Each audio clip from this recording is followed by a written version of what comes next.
Welcome. How are you? Gentlemen, how are Mr. you? Solberg, good to have you on. You got my audio? We're good? Yep. Yes. Loud and Um, clear. Beautiful. All right. I'm so thankful you have joined us today. Yeah, Very thank you for excited. accommodating the bedtime of an old man. No, no problem. Just excited to have you on and ask some questions and for you ultimately just to share your experience and how we can approach it as well as our little community, um, Hebrew roots and stuff like that. So, Yeah. if we could we start Sure. with a word of prayer? That Oh, sounds yeah, good. that'd be awesome. Sounds good. Let's pray, y'all. Father, I thank you for this day and this opportunity to have a guest. We just pray that all the conversation we have is edifying to you. Just work through our conversations and hopefully get some people in here to ask some questions and to hear all that is going to be said. Lord, I just pray that you be with us. Lord, I want to lift up all the prayer requests according to your will. You know the situations, you know the hearts. Just praying for each and every person's needs that they be met. Just so thankful for this opportunity and keep us on the straight and narrow as we go about our day. And all praises to you as we exalt you in all that we do. Our Father, who art in heaven, hallowed be thy name. Thine kingdom come, thy will be done, on earth as it is in heaven. Give us this day our daily bread, and forgive our trespasses, as we forgive those that trespass against us. Lead us not into temptation, but deliver us from evil. For thine is the kingdom, the power, and the glory, for never and ever. Amen. Amen. Amen. Thank you. So I'll begin. Kind of just got some chat. Are you able to see chat messages? By the way, Yeah, um, let's see. Might need to get my readers out. no problem. I just thought maybe that could be awesome. You can see what everyone's saying. But I wanted to introduce myself at least. See just to make sure. All about the stream. So my name Some is Brandon. background. Yeah, some background. I started the stream really as a way to both know the Bible. I was challenged because I didn't really know it all. Thought, hey, as I read the Bible, how about I take everyone along with me? And it's just snowballed into a great community, and I do the Bible reading in 1 year every day, and it's just been an awesome opportunities to um, Hasn't missed a day either. haven't missed a day. It's been That's awesome, cool. That's and then amazing. yeah, and here we are. We can able to have guests, and I mean, there were so many questions during the Bible reading. I said, well, we need to have a separate section for this, and this is exactly what we have. So Bible talk is really what this is, and yeah. So Mr. Michael. Yeah, so I found B's stream back in like the beginning of this year, like back in February before he had any viewers and stuff. And myself, I'm Lutheran, so coming from that background, I did grow up Baptist and kind of non-denominational, but I'm I first Baptist. popped in here and yeah, I found Brandon's stream and just started asking him some questions. And we just had some interesting dialogue, especially being from two different denominations that kind of grew into something more as people started coming in and people started seeing we weren't afraid to take hard questions and talk about things in between interdenominational topics. So just That's kind of cool. grown from there. I've been here pretty much since the beginning, really. Yeah. And then I was the one that originally reached out because we had Yeah. some Hebrew roots folks, and I found your videos. And I was like, this guy's great. He's got the chalkboard and everything too. It's very clear and concise. Oh, thank you. Yeah. I'm glad you reached out. Yeah, yeah. Glad you came on, even though our little rinky-dink stream here. But It's all good. So tell us about yourself. How did you get started, and then ultimately, I guess, kind of like a little bit of your testimony as well, because you have a lot of educational videos, but I think testimony is a big part of an Sure. individual. Sure. Yeah. So I am. I was raised Lutheran. I was kind of the opposite, the flip flop of you, Michael. Wow. I was raised Lutheran, and then for the last 20 years or so, we've been kind of non-denominational with the lowercase Okay. Baptist behind the church. Um, but lately, we've been growing a little bit more Lutheran curious again. Really went to a couple of local services and have been really enjoying the okay. liturgy and some of the, especially like the corporate confessions, and it's just beautiful. Mm-hmm. But yeah, so I guess my quick testimony about coming to faith, it's difficult to pinpoint it for me. I do remember the moment at 14 years old at church summer camp, going up to the altar taking the altar call. But I had a problem with that, and I'll give you the short version. So at this particular summer camp, we used to live in Minnesota. We're in Nashville now. So up in Minnesota at this summer camp, I went forward, like something moved me. I thought, oh yeah, Sure. this is what I want. I believe, and then the next day the counselor started talking to me and he handed me a sheet of paper. Mind you, this was in the 1980s. Okay. So it's early 80s. And the sheet of paper said, if you like this secular band, Van Halen, Rush, Van whoever, Halen is my favorite band. and then it says, this is who you should listen to instead. And then if you know the Christian music scene in the early 80s, it was not great. No. So I said, wow, okay. And this is me as a budding guitar player. I ended up becoming a professional musician for a while. And so I was I said, okay, I'll give it a shot. I went home, I bought some of these albums. I didn't really like many of them, the Christian versions.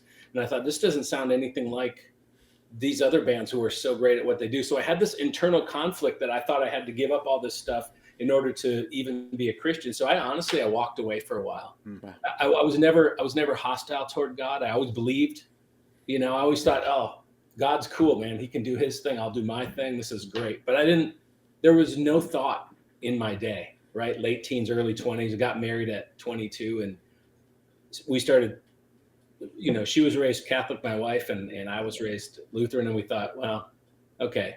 We were not really we both believed in God, but we didn't do anything. It wasn't until our first daughter was born that we went, we need to teach her something. Okay, so what's important? And you kind of reach for things and into the deeper parts of life and meaning and existence and all this stuff. And, all roads lead to God. So that was really what I would say was my beginning in my very early 20s, was my beginning of actually walking out my faith. So somewhere in there I was saved, but I can't tell you exactly where. But yeah, so then and then as far as the education stuff, I have late onset adult academic ambition. I made up my own condition. So in my late 40s, I ended up going to college. I did not go to college right out of high school. I wanted to be a rock musician. So I took that road for 20 some years. And then through all that time, I was super interested in philosophy and super interested in theology and was reading all this stuff. And at some point in my late 40s, I thought maybe instead of just kind of a hobby, this should be, I'm passionate about it. I've been passionate about it at that point for, 15 years or more. Maybe I should get a formal education. So I decided to pursue it. So I went to college at like 48 years old when I first jumped in. Praise the Lord. Wow. So yeah, and so that led to, I got my bachelor's degree, I got my master's, and now I'm working on my PhD. Okay. Wow, nice. So I gotta ask you, how'd you get started with Hebrew roots in particular, and like the apologetics? What was the kind of the like? Yeah, well, so this is an interesting story. So I've always been interested in apologetics since the early days. I've always been really interested, though, in the area where faith meets science and where God and atheism intersect, and how do we work out those big life questions. Had no clue about Hebrew roots until, it would have been 6 years ago. Just a friend of mine posting something on Facebook. We had moved down to Nashville. He was a friend from Minneapolis, and we knew his family and all that. And he was a believer and everything. But he said he started posting about how pagan Christmas is and how we shouldn't celebrate it and how horrible it is. And I went, what? Okay, I'll bite. What are you talking about? And that was what I like to refer to as walking through the back of the wardrobe into this other world I had no idea that existed. And so my friend and I got into it a bit on Facebook, mostly friendly. He was really divisive, and I was quite surprised by it. You probably ran into some of those. Some Hebrew roots people, and we can get into all those, what that means, but some are fairly reasonable, and they just are trying to live out their faith and want to understand how Jesus did things, and that's beautiful. But there's many who cross the line, and they're divisive and they're argumentative, and it's just a crazy thing. And so he was one of the extreme people. And so what happened was I started writing. He would post something and I would say, well, that doesn't sound right, but I'm not exactly sure why. Yeah. And I would study, and I almost spilled my water. At this time I was in getting my master's. So I was already into the research and all that. And so I started posting responses, and getting kind of into it with him, and I ended up actually recording the entire conversation. I copied it out of Facebook and put it in a Word document because I'm like, wow, this is getting long. I need to keep track. Yeah. So anyway, long story. Commitment. People started reaching out to me that knew him. His sister did, his neighbors. Thank you so much for speaking up about this. Their kids are telling our kids this crazy stuff, and we don't know how to respond. Yeah. But we know something's Charles wrong. Banks just rated with so 24 from views. there, my pastor at the Welcome time said, "Hey, you everyone. know what? You should think about writing a book because we've got people like this in our church." And Sure. I had begun anyway. That's how it ended up. It was one of those. What's it? Invention is the mother of necessity is the mother of invention. Yeah. Yeah. Right. So that's how I got into it. But what's really cool about this, and so I try to tread lightly when I'm dealing with Hebrew roots folks, is that I have benefited a lot from learning about this movement. I've really fallen in love with the Hebrew scriptures, with the Jewish history of the Christian faith, and just learning about our Old Testament. So I have to give credit to all our Hebrew roots friends for kind of pointing me towards that in that direction. I think there's a verse for that, Brandon, that you often quote on stream. Would it be Proverbs 27:17? Some iron sharpens iron, probably. Yeah, there you go. That's my favorite one. We did see your most recent book out there. Wow, Brandon, I have it on the screen there if you want to share it. What God Has Made Clean. Oh yeah. Christians are not required to eat kosher, so that's definitely probably a pretty good read. That just come out. Look, it's a very specific on that topic, and that's a big area of confusion for folks. Yeah. So that's why I put that book out. Side question: can you play Eruption on guitar? No. Oh. What a brilliant I was always a bad note for note guy. Fair enough. I didn't have Eddie Van Halen chops. That's for sure. Yeah, I'll share that. I never thought I'd get into the amount of apologetics if you want to call it that. Maybe I'm just more of an amateur at the moment, but just through reading the Bible, that these different perspectives start coming up.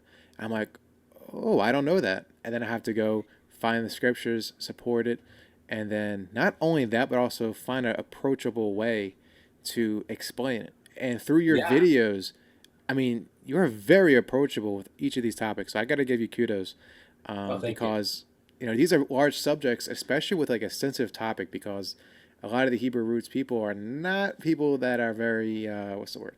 I guess nice. A lot of times, they're, like you said, divisive, and you know, this is the way, and that's it. And you just give a very welcoming perspective into it. So that must be said and credit too, for sure. That's all credit goes to God for that. Amen. Amen.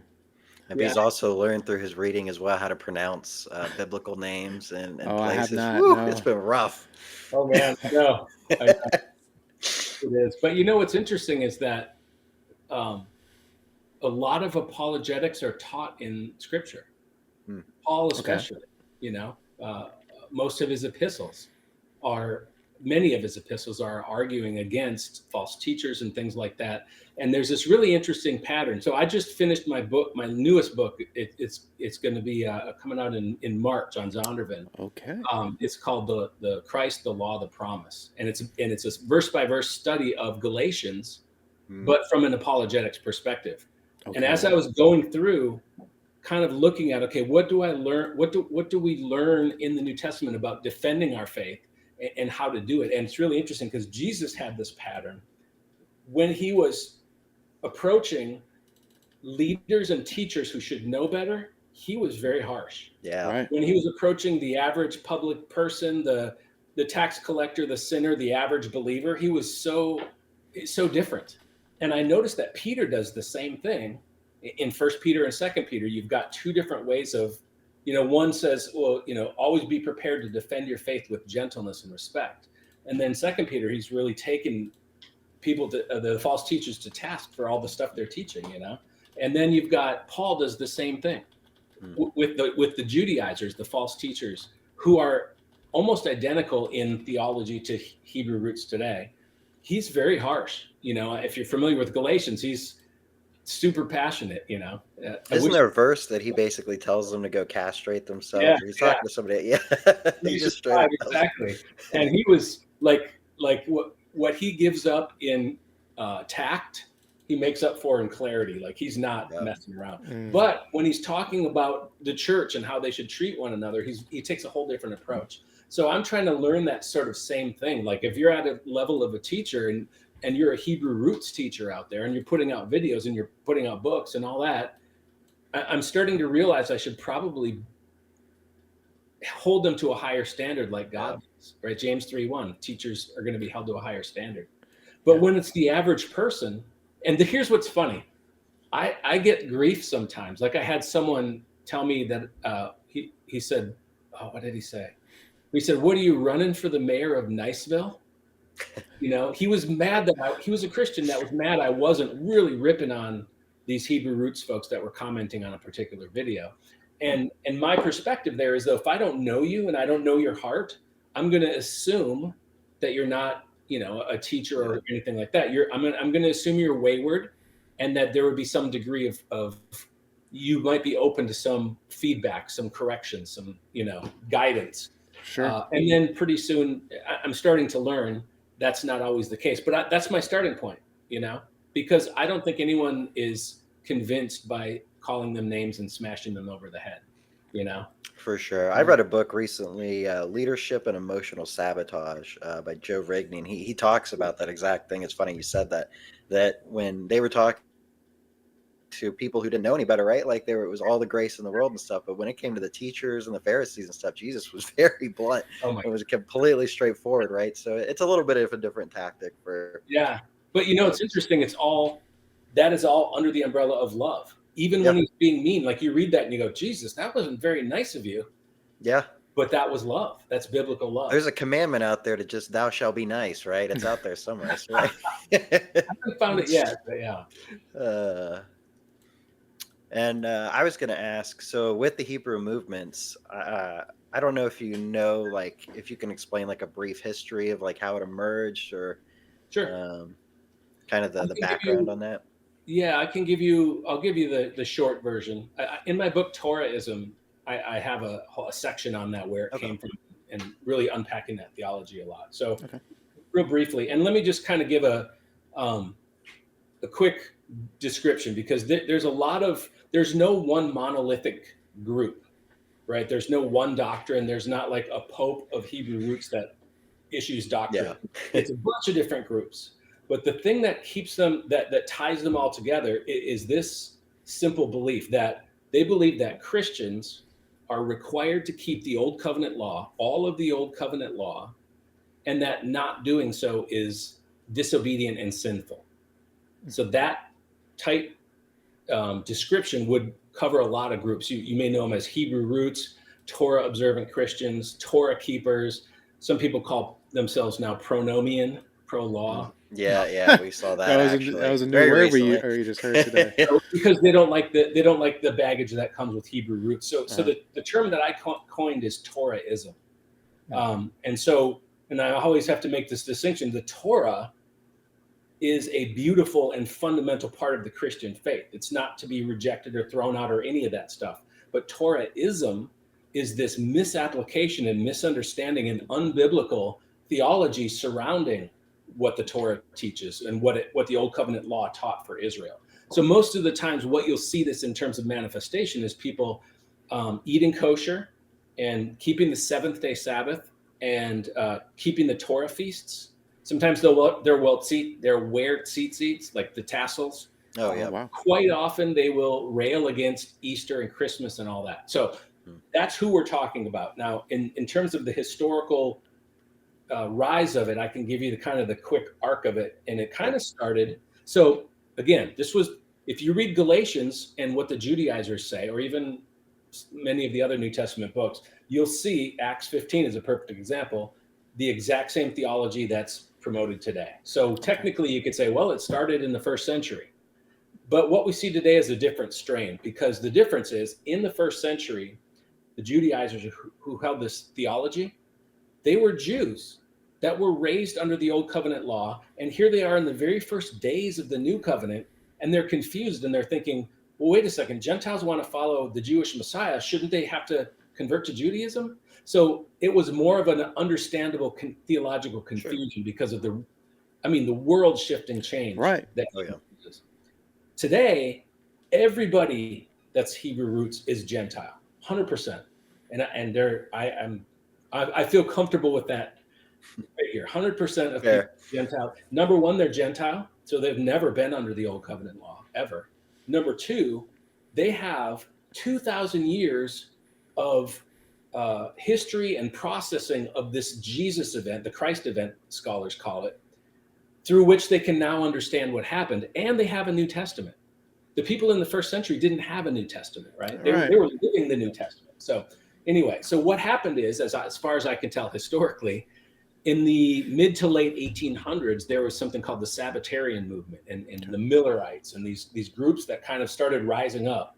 And they kind of splintered. Like if you look, like the trunk of a tree, right? A lot of people came out of this Sabbatarian movement. SDA came out of it, Seventh-day Adventists. Yeah. But one particular group ended up being spearheaded by a guy named Herbert Armstrong, and it was called the Worldwide Church of God in the 1920s, I believe. And they were, if you go back and read some of their early doctrinal statements, it's almost identical to what Hebrew Roots teaches today. So that's kind of where it started, and it grew from there. There was some impact when Israel became a nation in 1948. There was some more impact in the Jesus movement of the 70s. So what happened a lot of times in the 70s is a lot of Jewish people came to faith in Jesus in the 70s. And so this Hebrew Roots movement was kind of intertwined with all of that. And so what we have today is sort of the modern version of that thread of theology that's kind of woven its way through history. Very interesting. Now, can I ask, do you think that there's some influence with culture moving so fast that it kind of has some root in wanting to go back in some type of way, that the culture is so anti-Jesus that you can't just have a church, it has to be the Old Testament church, it has to, Yeah. it's just I like was an going to add to that anti-culture type of a too, thing. because I've talked about it on stream as well. I did like a little presentation on the first and second great awakenings, and it's kind of funny that after you get out to the second great awakening, kind of these movements coming out where people want to get back to an authentic Christianity, right? And that's admirable, but you start Right. burdening people with the law, Old Testament law and stuff, we start running into problems. Yeah, exactly. Well, so I would agree that modern cultures played a role. I think I see it as a many-faceted issue. I think one Sure. issue is that too many churches today, in my opinion, are it's sort of like a TED talk instead of a sermon. There are a lot of self-help. There's a lot of, your best life now, that kind of thing. You get these mega churches. And so there's a, how would I say it? I think in general, I'm making broad statements here. It does not apply to everyone. This is nothing new that we don't talk about here, so you're good. So I think there is a watering down of the gospel, because you see it in the prosperity gospel, you see it in progressive Christianity. You see these movements that are subtly shifting away from what Jesus said. He said, take up your cross and follow me. He said, in this world, you will have trials and tribulations, right? So Paul says suffering is part of identifying with Christ. It's part of being with Christ. And we don't look for ways to suffer just for the sake of suffering, but we know that if we follow Jesus, we're going countercultural. And so what I think happens is, and this is just Rob's theory, I don't know if it's going to be who knows. Next book. Well, I'm not a sociologist, but I feel like there are some movements where people are hungering for something of depth and substance. Okay. And so they look at the ancient text of the Bible and they say, wow, wait a second, why isn't my church teaching more about the Old Testament? We go through the Gospels, why don't we go through Leviticus? And so I think some of that has given rise to some sort of dissatisfaction and a seeking for meaning, right? Yeah. So that's one part of it that I can understand. And I feel the same way too. I feel that draw to the ancient ways and the ancient truths. And there's so much beauty in that and so much realness in that. But what happens is it becomes a spectrum. You alluded to this, right? I had Dr. Michael Brown on my channel, and he said this kind of cascading effect of first you're fascinated, then you're stimulated, meaning you're fascinated by all this stuff and it stimulates you to start learning. And then he said, and then the third section, or the third phase is then it becomes complicated. So then you're like, well, hold on. Should I celebrate Easter? And if I do celebrate Easter, can I eat ham? So you get all these weird little clashes, right? And then the fourth phase that he outlined was suffocate, where all of a sudden all the life is getting sucked out of you, and you're not following Jesus. You're not, leaning on this, walking by the Spirit, as Paul says in Galatians 5. Now you're checking a boxes, and I added a fifth one, which is legislate, because now some people get to the point where they're like, not only do I need to do this, I'm going to look around and tell everyone else they have to too. So it's this spectrum, and not everybody's in the same place on that. Some people only go the first two, and they don't go over into the what I would call heresy or this false idea that there's some level of works or some level of obedience or ritual that you can perform to somehow please God or make yourself seem more righteous in his eyes, because there's not an iota anyone could ever possibly add to the perfect righteousness of Christ. Yep. And God says that's yours if you have faith in him. So why would, after you have this, why would you then want to go, yeah, but I also don't eat pork? It's nothing. Now, that said, I have to make this caveat. My position on all those things, on all those what I call Mosaic rituals, because they're no longer laws, is that they are permitted, but they're not required. If you want to eat kosher, go for it. If you want to keep the seventh-day Sabbath, beautiful. If you want to keep the Torah feasts, matter of fact, I encourage people, Christians, to participate in some level in some Torah feasts. The Passover is a great Passover Seder. Christ is so deeply interwoven. So, but I'm not saying any of those things are banned. I'm not saying anyone has to stop doing them. I think that's beautiful if you want to do it. What I'm saying is keep it in biblical perspective. 100%. Don't think you're adding anything. And this is the thing that makes me so mad. Don't put that as a burden on someone else when God didn't make it a burden. Like Peter says in Acts 15, why are you putting on the yokes of the Gentiles a burden that neither we or our fathers could bear? He says that in Acts 15. So it's like, okay, let's be balanced here. So what I'm not doing is black and white, throwing this stuff out and saying this stuff is good. I'm saying let's take a nuanced biblical view, and then we can talk about is it beneficial? Those sorts of things. But here's the insidious part that I see. Hebrew roots, Torahism, that whole theology, what it does is it very subtly, in some cases blatantly, but often it's a subtle, slow process. It pulls your focus off of Christ and puts it on Moses. You're starting to say, because some people actually go all the way back to, I've talked to two people who have rejected Jesus and converted to Judaism.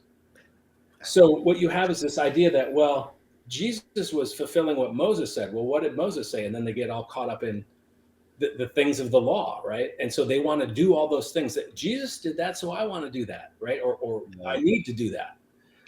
And so that's where some confusion creeps in. And the problem, as you know, I think you guys already sensed it, is you are starting to create a false gospel when you do that.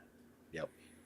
And what is it? John 5, I think, verses 39 and 40, Jesus says, you search the scriptures because you think that in them you have life, but you refuse to come to me that you may have life.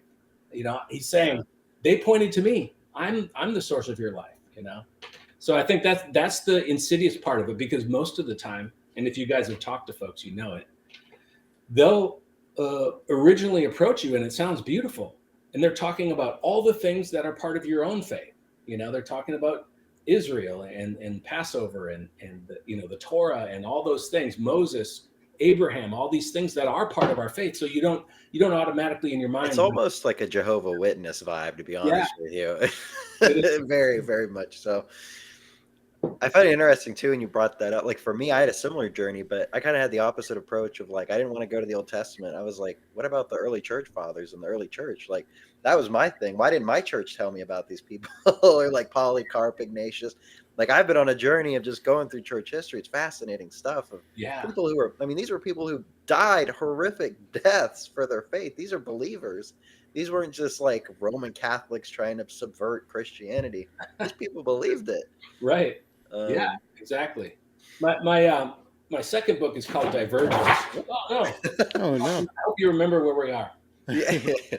My second book, Divergence, is about it takes a look at what the scholars call the parting of the ways, when Judaism and Christianity in the first 3 centuries of the faith kind of split, and what happened there. Because the reason I did that is because what you said, a lot of Hebrew roots folks go, well, there's corruption all the way back. There's all this Roman stuff, and They can never tell me a date. anti-Semitism, they'll say, and so I actually, this was my master's thesis was on this topic, and I rewrote it into popular language for the book. But the point is that when you look at those first 3 centuries of the faith, you see exactly what you're talking about, and you also see what's interesting is a lot of people don't pay attention or don't notice it, but it was a two-way street. It was two-way battles. You had believing Jews who believed in Jesus being kicked out of their own synagogues because they believed in Jesus, and you had the Benedict against heretics, the Birkat Hamanim, I think it's called in Hebrew.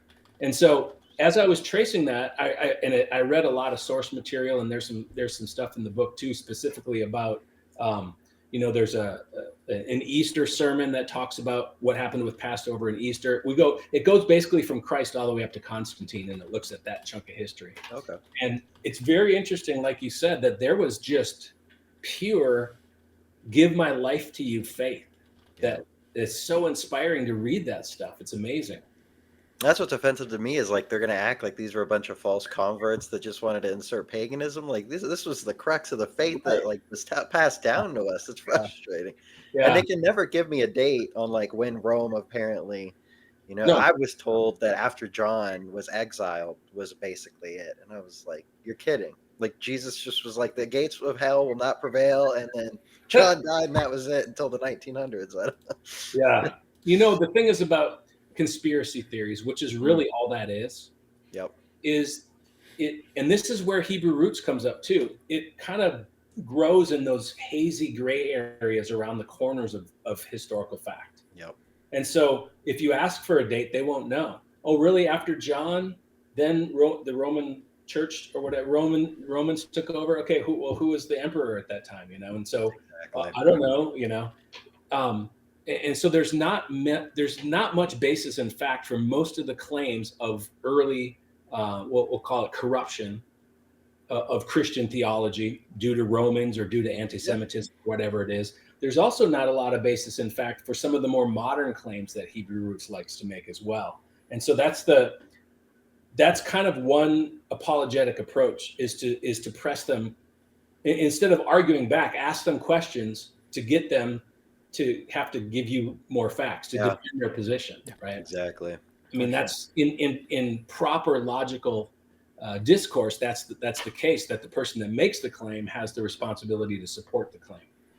That was one interesting thing I noticed when I was debating. We were talking about, Sunday being changed for the sun god or whatever, and he referred to this paper from the Christian Socrates, who wrote that they changed it to Sunday because of some ancient practice. And I was like, okay, well, wait a minute. That might be serious. This is like the year 400. I look at it, his actual full reading.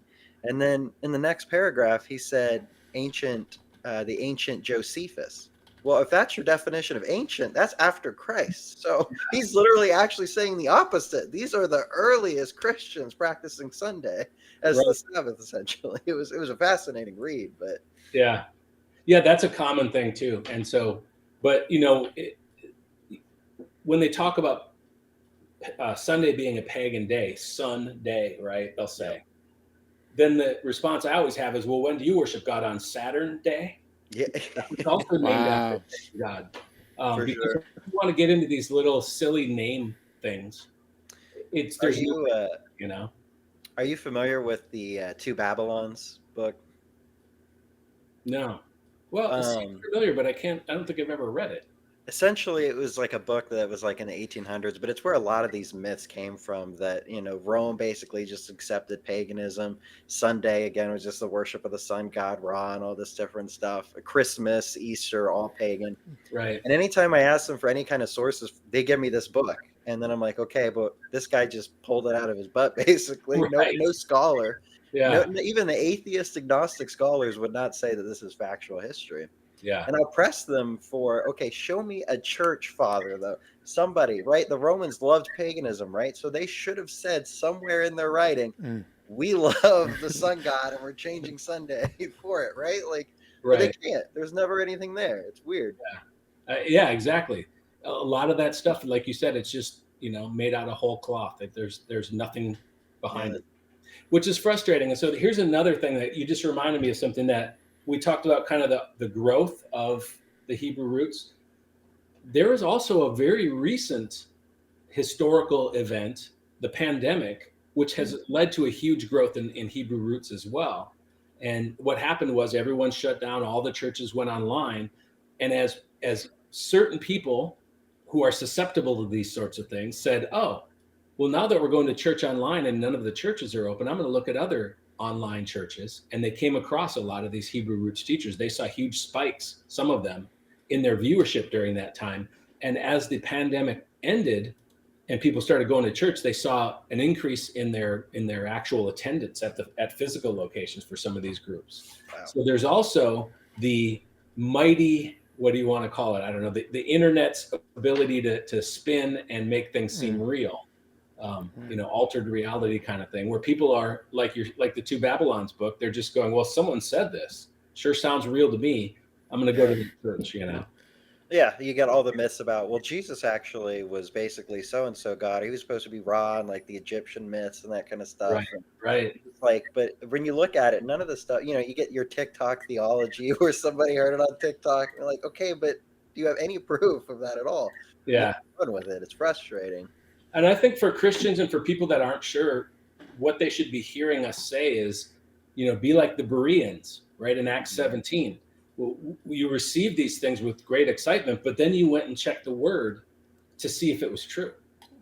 So we need to investigate, and we need to test claims. And that's a lot of what my channel is about. And it's the reason that the undercurrent of my channel is just trying to promote biblical literacy, just basic biblical theology, because a lot of people aren't given that, or forget about it, or maybe their church doesn't go into that very deeply. So I think it's important, because I make lots of mistakes. I don't get everything right. I'm not perfect. So everyone needs to be able to open their own Bible and read it, and have some level of understanding of what's going on, where they are in the story, that sort of thing. That's why we're doing verse by verse Bible studies on the channel as well, because unless you know what the real thing looks like, you'll be fooled by counterfeits pretty easily. Brandon, I'll let you get a question here, but I was going to say on top of that, right? Ironically, there's this Gnostic hidden knowledge about it that I think people like, right? Like, because every time we're talking to them, they're like, "Oh, you have to understand this and that and this, and you have to piece this together." And I'm sitting there, I don't think Jesus and God meant this to be this complicated that I have to go to you after 1900 years of church history. Yeah, you guys suddenly have it. Exactly. Yeah, the hidden knowledge thing is huge. People love that. They love to be the only one that knows this inside secret. You hit it spot on. I mean, he went to one of the people we were speaking to, going to the parables and saying that it was a secret. And I said, all right, well, what's the secret?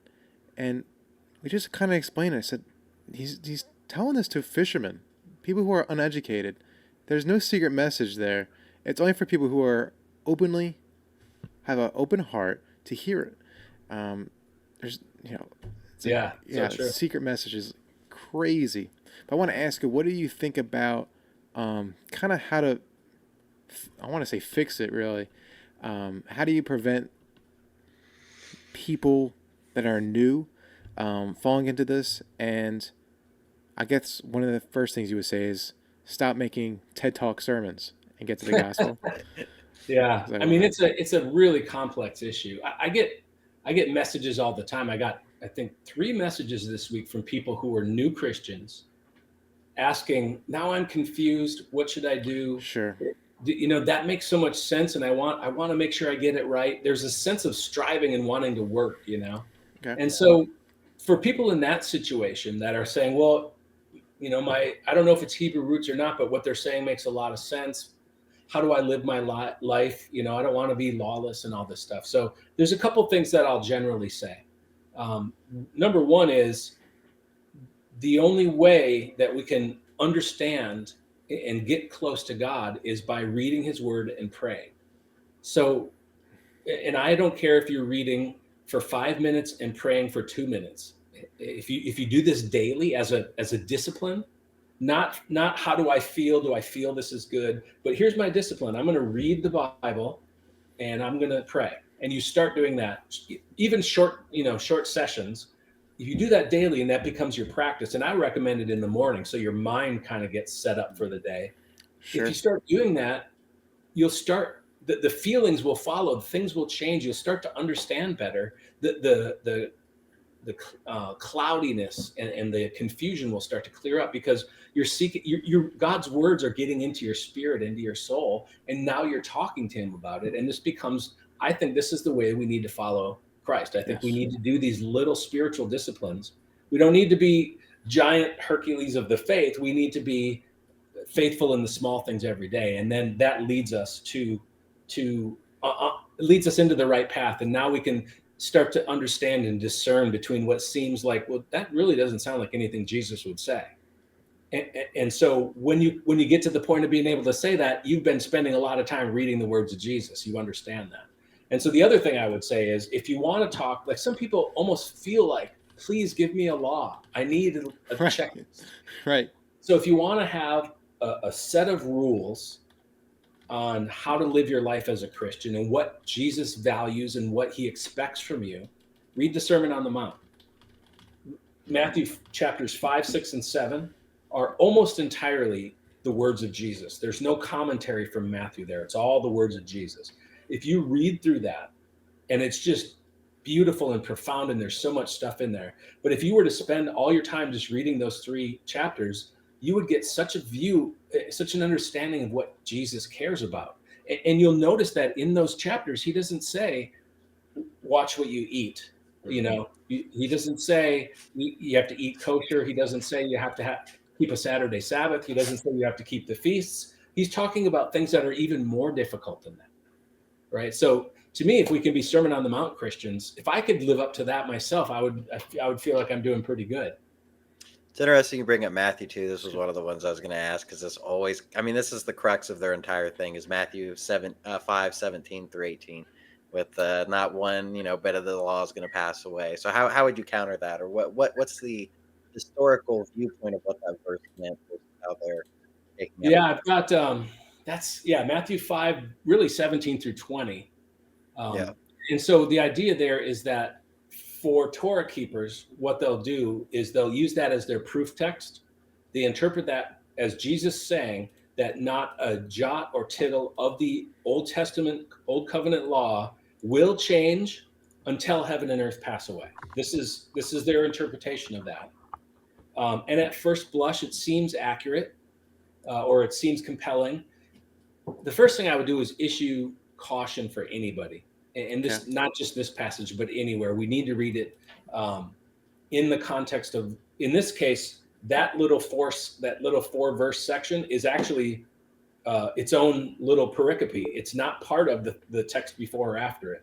So to understand it in context, this is actually the beginning of the Sermon on the Mount.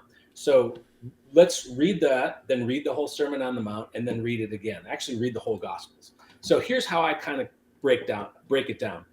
And I've got a couple articles on this on my blog, and I think we did a couple videos on it too. Yep. So here's how I kind of break it down. Jesus says in verse 18 specifically, he says, how does he put it? Until heaven and earth pass away, not a jot or a tittle or whatever, iota or whatever, of the law will pass away until all is accomplished. So there's 2 until clauses: until heaven and earth pass away, until all is accomplished. So it's this very strange, and in the Greek, the grammar is kind of ambiguous in terms of how which until clause attaches to the sentence, or in what way. And if you read scholars on this, there's a lot of different interpretations. Here's kind of how I break it down, just to keep it simple. Is Jesus literally saying that until heaven and earth pass away, not a jot or tittle, not the smallest stroke of a pen will pass from the law, right? Is that really what he's saying? So if that is what he's saying, then that means throughout the whole ministry of Jesus on earth, throughout the rest of the New Testament, not one tiniest little thing has changed at all in the Old Covenant law. Everything's exactly as it should be, right? So then the question I ask is, well, then does God still require animal sacrifices to atone for sin? Hmm. And because Leviticus 16 makes that very plain, he does still require that. And so then you can kind of go through all these things. Well, doesn't the New Testament say that we are the temple of God? And doesn't Jesus say that a time is coming and is now here when you will worship not in Jerusalem or on this mountain, but you will worship God in spirit and in truth? How can Jesus say that you're not going to worship in Jerusalem when the Old Covenant law commands that there be a temple in Jerusalem where worship happens? Right? So Jesus was removing this geographic boundary, and all these little things like this. If you look at it, much more than a jot or a tittle of the law has passed away. So you can't look at the law today and say it's exactly all in effect. And the biggest one for me, the hinge, the linchpin for this is the sacrifices. Yeah. You know, do we atone for sin through animal sacrifice, or was Jesus our once and for all sin atonement? And all you need to do to figure this out is read Leviticus 16 and then read Hebrews 10 in the New Testament. It lays out the entire arc of that change in the law. I was going to ask you what the most potent argument would be, but it sounds like either that, and I think the other video you had was like the essentially death penalty for the Sabbath, right? Like Right. what changed? Are we not executing people for that anymore? Or if you were in power, would you like? and then they'll say, well, that's because Israel was the theocracy and we don't have a theocracy today. And okay, well, is that a change or is that not a change? And do we want one?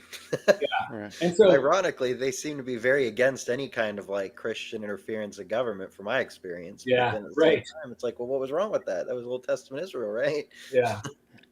Well, so then you've got things like for the sacrifices, Hebrews 10:18, there is no longer any offering for sin. Plain as day, it says that. Hebrews 7, which we just went through on my channel, he says when there's a change in the priesthood, there's necessarily a change in the law as well. And he says later on, I think it's verse 18, he says, these former commandments have been set aside because they're weak and useless, he says. He's talking about the commandments about the priesthood. So however you want to slice that, the answer is yes, something has passed from the law. Well, now we need to go back to Matthew 5:18 and say, well, wait a second. If he's not saying that nothing will pass from the law until heaven and earth pass away, could maybe the other until clause be what he meant? Nothing will pass from the law until all is accomplished. Right. So that's what I think that's the reading that I go with. Everyone may have different opinions on that, but this is kind of what makes sense to me and how I read the text, and I've looked at it. So how I read Matthew 5:18 is Jesus saying, hey, sooner would heaven and earth pass away than me not complete my mission. This is going to happen. All will be accomplished. And then if we flip over to Luke 24, verses 44 through 48, this is the resurrected Jesus who appears to the disciples. And he says, hey, remember when I told you, I'm paraphrasing here, that everything would be accomplished? Well, you guys were witnesses to that. You saw me die and raise again 3 days later, et cetera, et cetera. So I think what's going on in Matthew 5:18 is Jesus is talking about, look, I have a mission to complete. I have to die. I have to be resurrected and ascend to heaven. And this is kind of the all that is accomplished, because the other way to read that, if you want to be hyper literal, as some of our Hebrew roots friends are, all that is accomplished. What does that mean? Does that mean until God has literally no other thing he's going to do? Everything that God wanted to accomplish is done, and then the law passes away? And if that's the case, either way, you end up with some date, either at the point of Jesus' resurrection, which is when I think it was, or sometime in the nebulous future, the law does pass away. Yeah. So the law was never intended to be permanent. It's always intended to be temporary. I maintain, and I believe the New Testament teaches, the law was given, as Galatians 3 says, as our guardian until Christ came, and now we're no longer under a guardian. So that's all those things, and this is a good example of how you have the apologetic against Hebrew roots, because they'll just say Matthew 5:18 and leave it at that, and now you have to go through and unpack all that. Yeah, the Right. verse can't mean what they want it to mean, period. Even if you fluctuate on how you interpret that verse, it's just it can't be. And once you get them, hopefully, to at least budge a little bit that not exactly what Jesus is saying. Hopefully, Yeah. you can start getting them in that door. But yeah, You'd be surprised at their creativity. Yeah, I mean, when you're a heretic, you gotta do your best to be, witty. But I Yeah. do have a guest real quick. I say guest, but he's a dear contributor. I just wanted to be respectful of your time and get a last question in. Sure. Um, and Yeah, Jeff, I got about 10 more minutes. sounds good. I'll let you kind of introduce yourself there, Jeff. Hey, Mr. Solberg, how you doing? My name's Jeff. I'm the pastor of a little Reformed Presbyterian church in New Zealand, from the UK originally. I Oh, live hey. out here. I've been part of the stream for a little while. Nice to meet you. Thanks so much for everything that you've been sharing and for the work that you've been doing on this. It wasn't really something that I'd encountered until actually being part of this little group. And immediately there was something that just grated on my conscience, on my spirit when I was hearing this, because I was just like, it really empties the power out of Christ's sacrifice, because it's demanding that we finish his work, right? Complete his finished work by keeping the law on top of what he's already kept for us. Yes. So it's just like, this is dangerous stuff, but it's a really subversive danger, where it's one of those, it's like the Ben Franklin, half the truth is a whole lie, or it's a dangerous lie. And there's so much. You're not allowed as to is quote always Franklin. Oh yeah, sorry. Hey, he was British, wasn't he? It was still Britain then. Oh, Pretty much. It was just part of the empire. Okay, so if I got one question, right? I'm gonna have to narrow down this. Well, there's the one. Okay, there's just the one question that I really wanted to ask, which I'd encountered something in stream talking to somebody where they were arguing that. I think it's in Jeremiah, God talks about having divorced Israel, and the cross is about him restoring that relationship. Is that part of Hebrew roots? Have you encountered that before? There is a theory that I've encountered related to that. And I forget the name of his teacher. It might have been Jim Staley. But he was talking about this whole idea of divorcing Israel and then remarrying. And he was, this particular teacher, I think, was talking about the passage. Is it in Romans where Paul talks about just like it is when a wife's husband dies? And Yeah, exactly that. Exactly that. Yeah. So I've heard that theory, but it didn't make sense to me. There was a very, in my opinion, it's a non sequitur. There's this strange, explained connection between these obviously abstract concepts of Yahweh being the groom, and as it says in Jeremiah 31, Israel, I was the faithful husband, and Israel broke my covenant. Right. So the idea that Yahweh was the faithful and Israel wasn't, and the prophets use that analogy or that metaphor quite a bit. And so what I saw, and I apologize, I can't get deeply into it because I don't understand the point very well, is that they are now going to apply this to Jesus, who's now the bridegroom, and the church, who's the bride, or they would say Israel is the bride. And so somehow they're trying to bridge those two and make it seem like this is what has to happen. But the actual, everything that I heard in this theory, I wish I could remember the teacher's name. I apologize. Every time I would ask, what's the biblical basis of that? There was none. There was specious, like, what do you want to call it? Guilt by association kind of thing, right? This says this says that. I assume they're connected. And personally, I didn't see the connection, but he was sold on it. So it felt like just stretching a metaphor beyond its natural limits, its natural scope, right? Like, and you're just taking you could take any biblical metaphor. You could talk about Jesus wanting to gather Israel like a hen gathers its chicks, and just make us all chickens. And why take that one metaphor? Right. And so when you press into it, it kind of evaporates, at least in this situation. If the person that you're talking about was holding that same view, I mean, that would kind of be my approach, is to say, well, draw out these parallels for me, because I'm not seeing them, And in my case, he felt convinced he made his case, and I felt like it was thin air. It was like, what's the emperor clothes, right? He was saying, look, this beautiful outfit. I'm like, you're naked. And that's frustrating. I thank you for your service for I could never be a pastor. It's an amazing calling. So I appreciate what you're doing It's incredible privilege. for the flock. Yeah. And I have so much Yeah, respect. I have lots of friends who are pastors, but I just see what they do, and it's amazing. If I can try and squeeze 30 more seconds out of you, just like what would you say is the best? How do we engage these people for the sake of wanting to win them to Christ, for the sake of the kingdom? Like how do we engage people who are like soaked in the Hebrews? Yeah, that's a great question. So kind of the answer is unique to the person. I mentioned earlier a spectrum. So depending on where they are on the spectrum is one big thing. I always try to begin the conversation in love and understanding and kindness. It doesn't always stay there in terms of the response I get. I've been called more names than you can imagine. I feel that. And so, and I've had false witness borne against me more times than I can explain. So there is a point where you have to say, okay, Lord, this has to be you. Give me the strength, give me your spirit, because I can't do this on my own. So prayer, it has to be bathed in prayer. I think you start in love. I think you focus on scripture. If you know the person well and they're willing to engage with you in a prolonged discussion, I think you focus on one issue. Because what I've learned, and I think this is for more than Hebrew roots, it's for any of us. When you're out there, especially with Hebrew roots, if you're out there beating people up, telling them they're wrong and they have to be eating kosher and they're, how dare you eat bacon or whatever. If you start to show them their error of their ways, they're not going to go, oh gosh, I get it. Oh, thank you so much. How did I miss that? Because it's not like they're doing their math and they just missed one of the calculations and they got the wrong answer.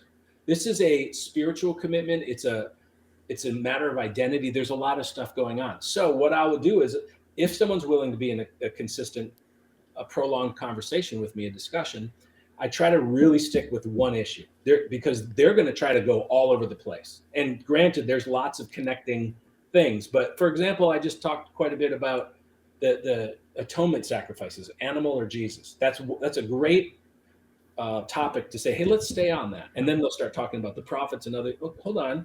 Let's go back to this first. We'll get to that other stuff, but we need to work this through to the end. And then here's the other thing. As you're trying to work it through to the end, this is about setting expectations for yourself. Don't expect a eureka moment. What you'll look for is either a abrupt change of subject, or if they're, depending on your relationship, or they'll start calling you names. Or it's personal insults. If you see one of those two reactions, it's your key that you've said something that either they've never thought of before and they need time to process it, or you've said something that kind of gummed up the machine and they've realized, whoa, that's a flaw. I need to figure out a way around that. And so what they'll do most of the time, and again, this is not unique to Hebrew roots. I think anyone that's trying to change big issues will go through this, but they're going to be defensive. They're going to push back. And let them walk away. Let them have the last word, That's a great point, especially when we talk about like Mormons and Jehovah's Witnesses, right? You attack the Watchtower, immediately they're done. They're not going to listen. You attack Joseph Smith, they're done. They're not. But if you find one topic that they're willing to hear you out on and just really keep pulling at that thread, a lot of times you can kind of get that critical thinking to start, and they start questioning other things as well. Yeah. That's what Greg Kokel calls that, putting a pebble in someone's. Yeah, I love his books. I talk about that all the time. Yep. Yeah. And that's your goal. Your goal isn't to hit a home run. Your goal is to give them something to think about, that when they leave, they're going to be like, well, that didn't sit right, And that's the goal. And the goal, again, is, this is a hard thing for apologists, because we get into this because there's a certain sense, especially I think males, there's a sense of battle, and there's a sense of we're stepping into the arena of ideas and we're defending the kingdom. And there's this sort of noble side of the confrontation, right? We're going to see who's got the best argument and all that. But apologetics needs to be about winning a soul, not an argument. And that sounds cliche, but it's so easy to forget that, And so it's got to be about, I'm winning a soul here, and I'm the most important battle isn't like this public outcome that everyone sees this and says I won. The most important battlefield is the human heart, right? So we're trying to give them how how did this guy put it? He said, we're trying to clear away the misconceptions and let them see who Christ really is, what Jesus really did and who God really is. We're not trying to bend their arms. So if we can just clear a few shrubs out of the way so they get a better view, Right. and then we let the Holy Spirit do the rest of the work inside of them. That's kind of the approach we need to take. And with Hebrew roots, it's very similar. I will say there is, and I ended up going to a professional counselor and interviewing her about spiritual abuse, because there is a thread of that happening in Hebrew roots. I'm not painting everybody that's a Torah keeper with this brush, but I have heard from dozens of people. One woman said, my husband won't let me read the Bible anymore. He said, he'll tell me what it means. So I'm making a caveat for this type of abusive, when someone's using religion to force someone else or to get something out of them rather than honestly believing it themselves, there's an abusive thing going on, and that's a different conversation, in my opinion. Yeah. You know? I know Brandon's going to say we want to be respectful of your Yeah, I wanna time. be respectful of your time, We do yeah. appreciate it. I wanted to say I love your videos. I think they're so well done, especially in the contrast of some of the videos I've seen, I think from like, what is it, David Wilbur or something. Yeah. I always see them taking quotes of what you said in the video, but never actually playing your video. And then when I watch your video, you let them talk the entire way through and just, pause it and different stuff. I think that's great. It's so much more effective than just trying to take somebody's quote out of context. Yeah. And it's difficult. Who was it, Socrates or somebody? Boy, I'm really good at paraphrasing and really bad at quoting. But the idea is that the biggest compliment you can pay to your opponent in a dialogue or a debate is to argue better than they can for their position. So you're trying to say, this isn't a straw man. This is exactly what you think. And by the way, here's another point you could use if you wanted to, and then you destroy it. I feel that. Yeah. So by the way, I just wanted to put a plug out there, ask for a little prayer. I have a live discussion / debate with Sean Griffin from Kingdom in Context on Friday. Okay. In response to my recent video, which was, I called it the end of Hebrew roots. I did watch that hyperbole there, but and David Wilbur did a response video. There's been a bunch of response videos about that. So Sean reached out as well and said, hey, you want to come on my show and do a live stream and talk about it man to man or face to face or whatever? So yes, I said, sure, let's do it. So it's happening Friday the 13th. Now I'm not superstitious. Oh boy. Yeah. But yeah, so that's 2 p.m. Central. If you guys are, I think we're going to be able to stream it on both of our YouTube channels. Okay. Brilliant. Yeah, I'll definitely make sure to be linking that. Yeah, we got to put something in the Discord too. Yes. Again, greatly appreciative. There's a few links already. We have the ministry link, the biblicalroots.org, and then I've just posted the your personal blog. Just hoping we can get, if people are interested in all that you're doing, I just hope that they can find you and support you, because you're doing a mighty work with these guys. I mean, with my just a little bit of experience, I'm like, I don't want anything with these guys, but you are really patience. Yeah, a lot of patience. Well, yeah, on screen, but when I read I didn't want anything to do with these guys either, to be honest. I told you before, I was into atheism and science versus God, and that was my area of interest. And I felt like when I'm not going to say fell into my lap, when God brought me to this movement, I felt like he was saying, hey, I've got good news and bad news. You can join my apologetic army, but I'm sending you to a remote outpost in Siberia. Sure. In Israel. It's like, and there's a lot of need there. So God, as always, knows what he's doing, and I don't. So, but maybe we could have you back on to talk about the intersection of faith and science. Yeah. So, now I'm all back with it. Actually, I try to keep up with it a little bit. But, it's interesting, Jeff. I get a lot of comments and support and donations and sell a lot of books in Australia and New Zealand. So there may be something going on down there. I'm not sure if there's a movement, but it's really interesting. There's quite a lot of Zionism in New Zealand, and I think Oh. that Oh. feeds into, I imagine anyway, that feeds into Hebrew root stuff. There's a lot of kind of organizations that are reaching out to Jews, like pro-Messianic Jewish kind of organizations. Okay. So it Oh, wouldn't sure. surprise me. That's It's all that interesting. American influence. Well, if you want to fly me down there, I'll be happy to do a little research for you. Yeah, if All the way if we down to had the Middle money Earth. in my little town of 500 people. That'd be amazing. Whenever we travel, I always try to go to the small towns and I go to the local places to eat. I Yeah. love that part of traveling, just seeing the different Well, cultures and different people. If you want to fly yourself, we've got somewhere for you to stay. You can come and visit anytime. Accommodation sorted if you can cover the tickets. Sweet. All right. I'll keep that in We'll mind. arrange a little speaking tour for you as well if you're keen. Okay. I'll speak to all 500 people. They'll be bored. That's my With my town. There wife. are other towns in New Zealand. The Shire. I know. Such a beautiful country. It Oh my God. is. Yeah, well, guys, thank you so much for having me on. I apologize for being sleepy. Oh, no problem. But yeah, Great I'd to love to come on again. If you have any other questions, let me know. If any of your viewers want to head over and check out either my blog or my YouTube channel, the ministry website, thebiblicalroots.org, I'm here to serve. So if there's questions, if there's anything I can help you with, if there's a topic I've not covered yet, but you want to hear it covered, just reach out and let me know.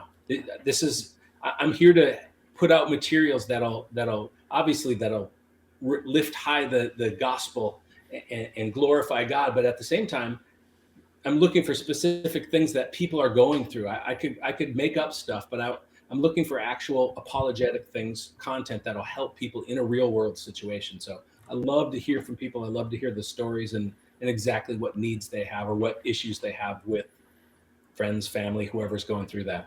I'll say my one input, I would be really interested on a video going over the two Babylons, because like I said, that's where a lot of this stuff comes from, and like a lot of people either don't know it. The person and they actually brought it up. I already kind of knew a little bit about it, but they're quoting it, but the book just doesn't have anything to stand. I would love a video or something going into that. Yeah, I actually wrote that down. I'm going to take a look at that because I know I've heard that book title before. You know the author's name? I have to Google Preacher, it. Scottish Presbyterian minister. Usually they're so nice. Alexander Hislop. Yes, I've heard that name before. Yep. Hislop. Okay.